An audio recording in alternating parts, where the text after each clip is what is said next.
So last time we actually talked about two things generally. I think the first thing was that we're living in the age of the individual.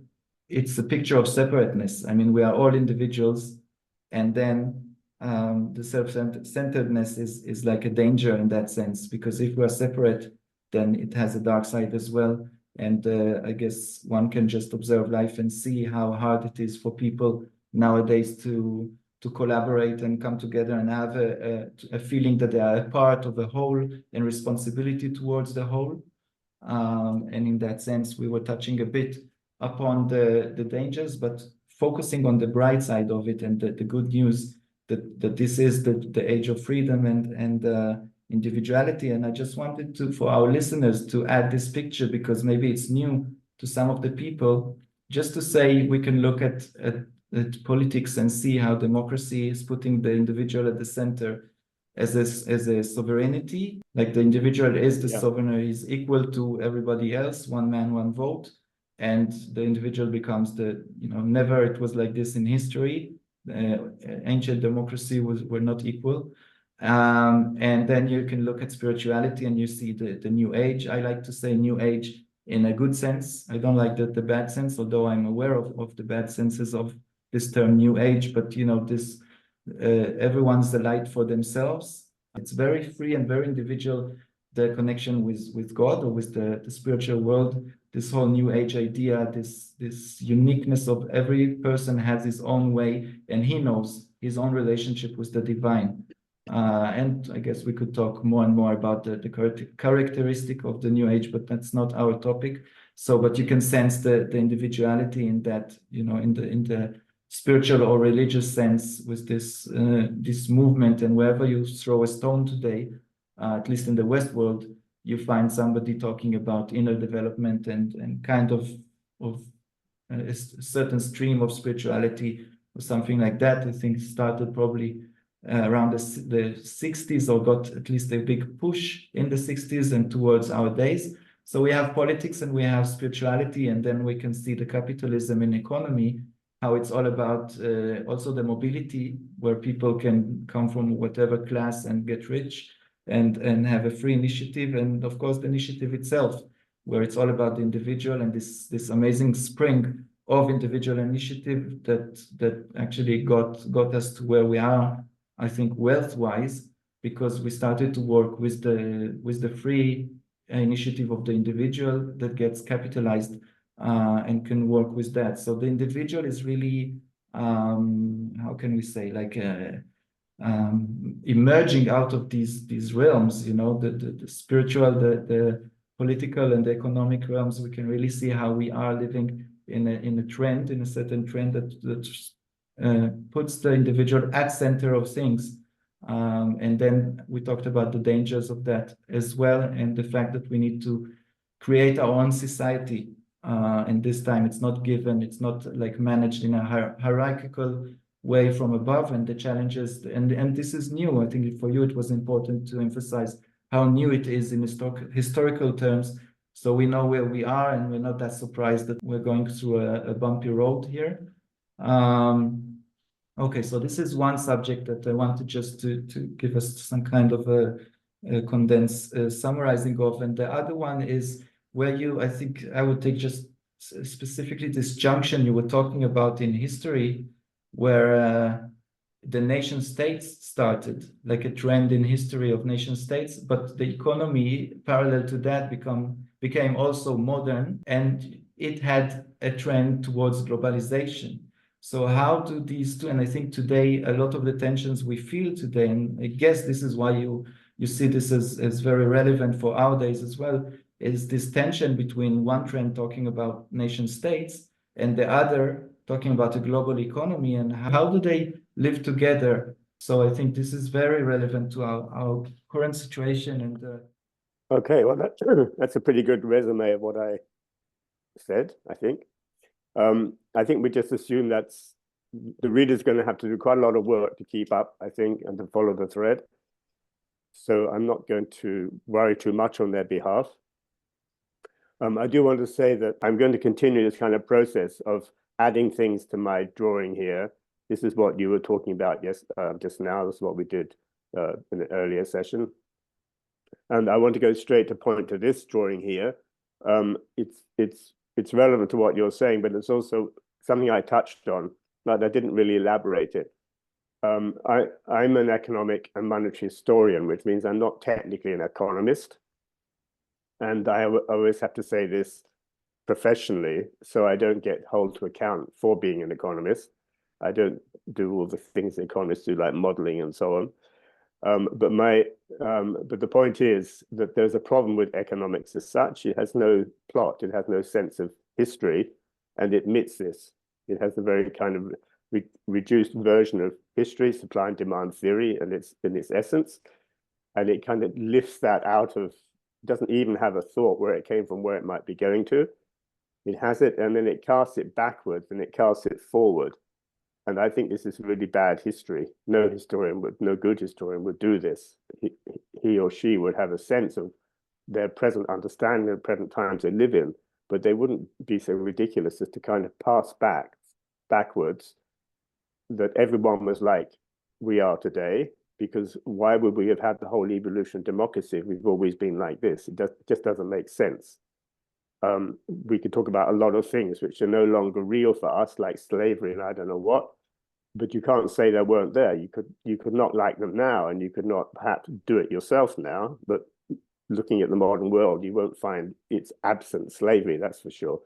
So we can't kind of wash out what we don't like, nor can we project forward where we are, because anything could happen. And so this is the biggest problem of economics.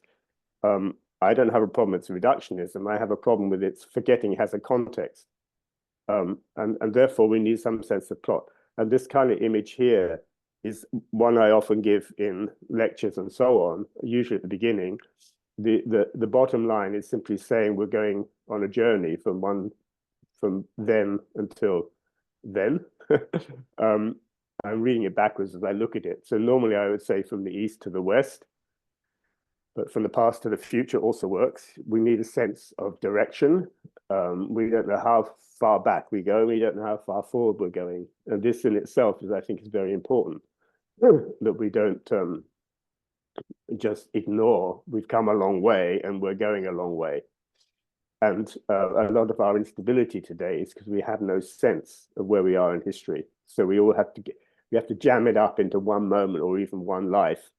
And and that just creates a kind of urgency, adds to the doom, because it can't all be done in 1 minute or one life even. So it's much more relaxing to have a picture.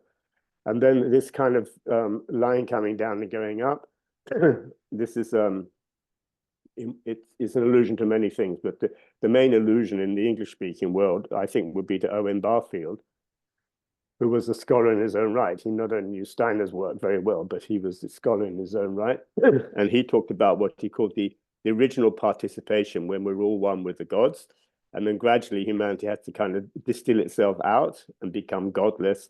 But then it's, in his mind, we're going back to what he calls the final participation. And we just have a problem at this point because we kind of dropped out of the heavens and we may not have found the way back in again.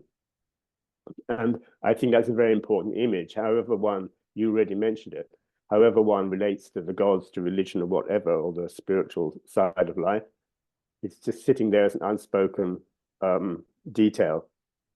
And so that image, when I give lectures, it's always on the blackboard, because it's always giving you a sense, okay, so where am I? And oh, it's okay. You can even see that you're ahead of history or you're behind the curve. I can get into a lot of things about this.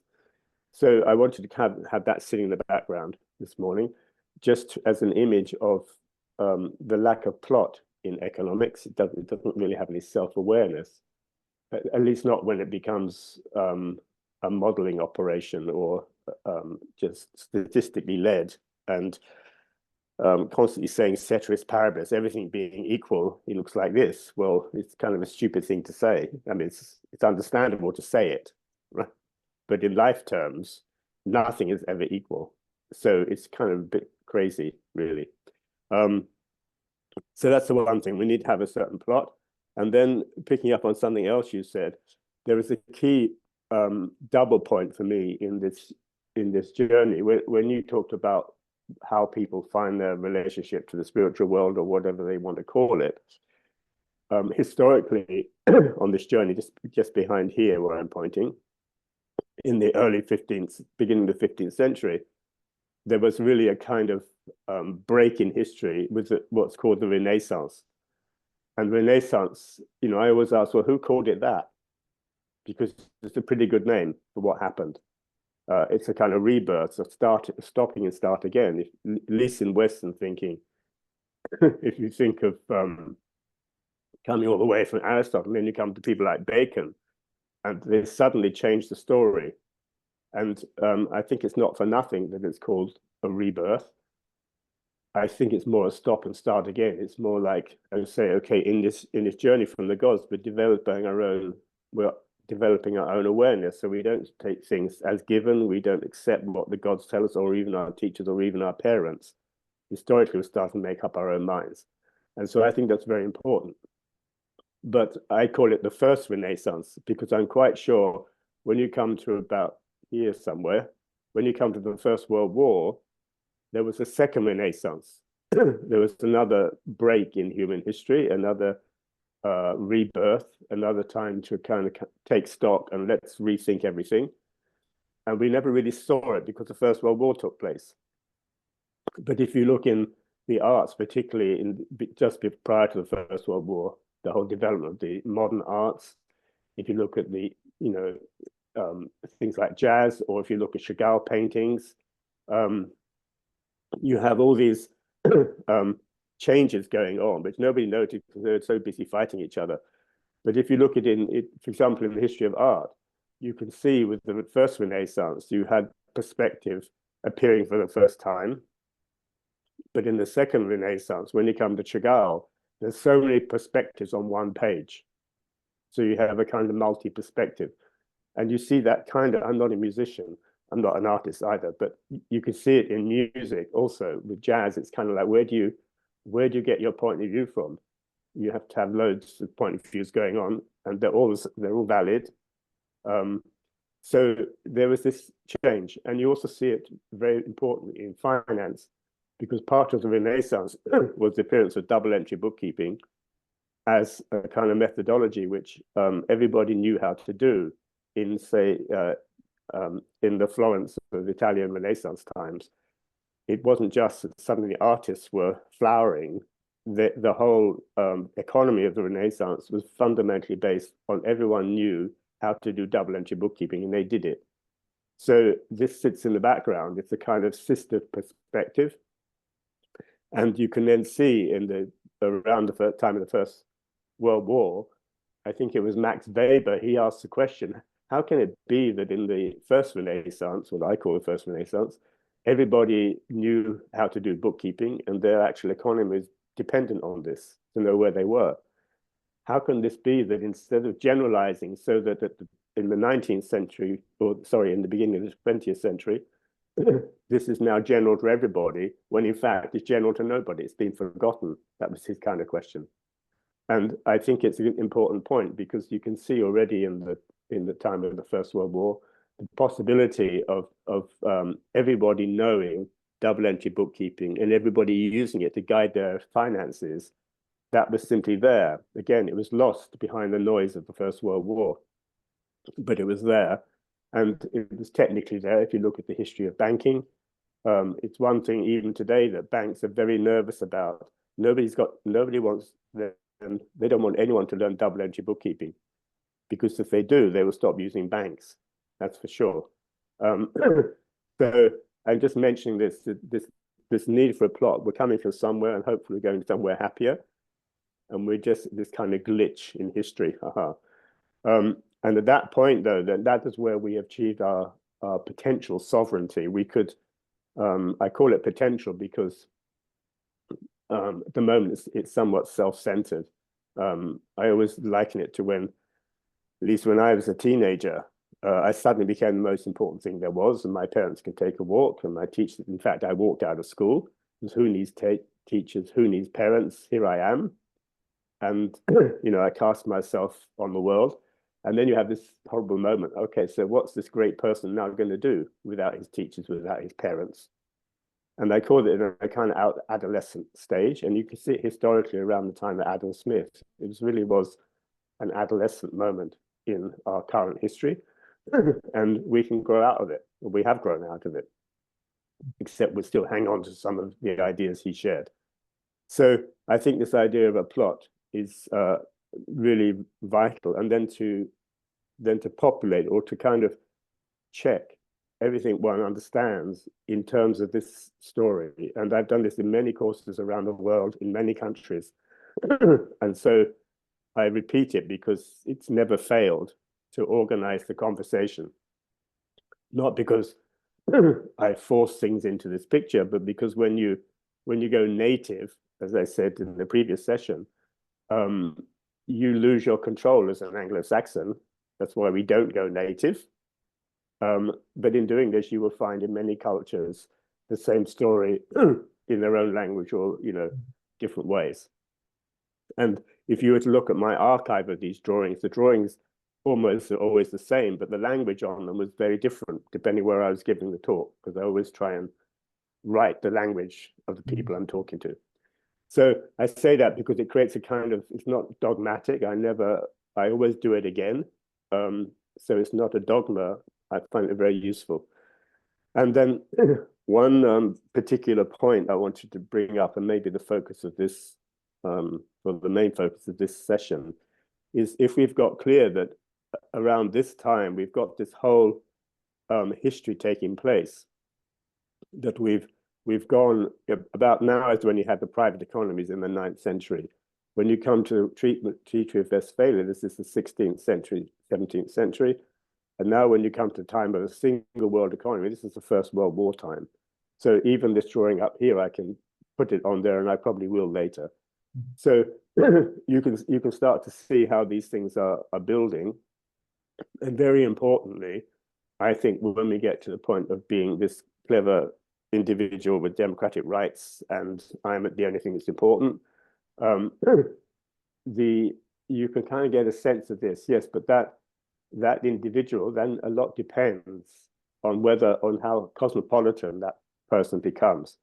And I spoke on the last session about, I don't know what language I used, but I think I did say that modern economics is the science of being self-centered.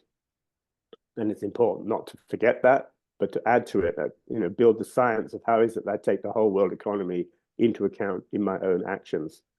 This is the adult stage. And it's not instead of being self-centered. I think that's really important. And in a way, in your language, the new age begins when we understand this, how we do this. And so the first one way you could characterize this kind of higher nature that we have is people talk about being a world citizen, things like this. What they're really identifying is that in our better natures, we seek to be cosmopolitan. We seek the whole of humanity. We don't seek what's only important for us. And I think this cosmopolitan nature of being an individual is what we need to awake to. It's clearly what's in the background all the time in modern history. Without that, you wouldn't ever move oranges around the world. You would never fly away on a vacation. Behind it is the whole story. When we get to this point in history, we want to be in the entire world, because that's where we find our being, in fact. Unless you're English and you only go, you take English language with you, you only eat fish and chips wherever you go, and you just try hard and hard not to pay attention to the world. This lame is in fact the English people. This I'm quite clear about. That's a whole other topic we might go into. Why England has been lamed since the First World War, because I think it's a lamed people. It won't step into its cosmopolitan responsibilities, you might say.